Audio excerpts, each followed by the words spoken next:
एक लड़की माँ होती है, बहन होती है, बेटी होती है, पर एक लड़की भी तो होती है। जब एक लड़की एक बेटी होती है, उसे सबसे ज्यादा मोहब्बत अपने माँ बाप से होती है। जब एक लड़की एक बहन होती है, उसे सबसे ज्यादा मोहब्बत अपने भाइयों से होती है।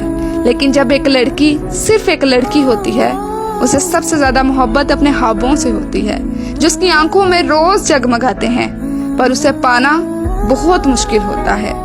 कभी लड़की के अंदर की बेटी जीत जाती है, कभी एक बहन के आगे लड़की हार जाती है। बड़ा मुश्किल होता है एक लड़की का एक लड़की बनकर जीना। बस एक शेर, किसी को ना फिक्र हुई मेरे ख्वाबों की, बस ये देखा कि एक लड़की है, ये सोच कर सब अरमान जला दिए।